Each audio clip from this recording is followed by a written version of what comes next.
Supreme Court grants interim bail to Delhi Chief Minister Arvind Kejriwal. Kejriwal secures interim bail in ED excise policy case. Aam Aadmi Party alleges BJP of using dictatorial tactics. The Supreme Court has granted interim bail to Delhi Chief Minister Arvind Kejriwal in the ED's excise policy case. Delhi Minister Atishi criticized the BJP, alleging that Kejriwal's arrest by the CBI was a strategic move to prevent his release and continued work for the people of Delhi. She emphasized that every court has exposed the BJP's conspiracy and is granting bail to Kejriwal.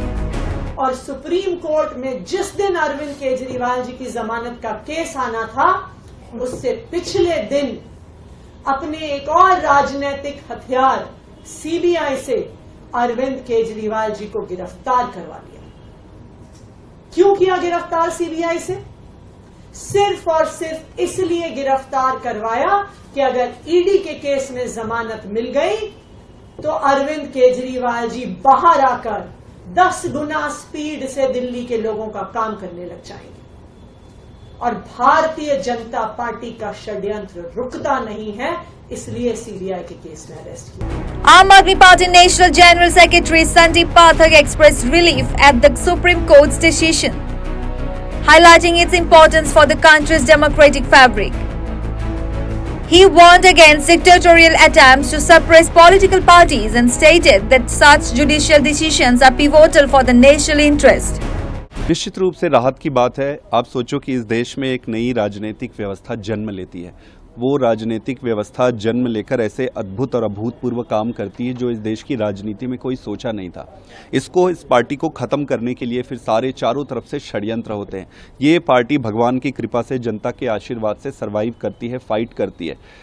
जब ये इस party को रोक नहीं पाते तो उनके सारे लीडर्स को जेल में डाल देते हैं, सारे लीडर्स को जेल में डाल देते हैं 2-2 साल से।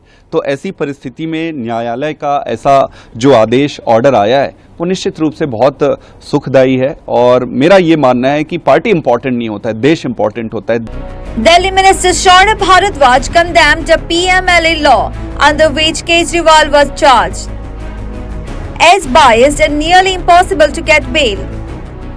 He pointed out that both the lower court and the Supreme Court granted bail to Kejriwal, accusing the centre of anticipating this and orchestrating the CBI's arrest to keep Kejriwal in jail.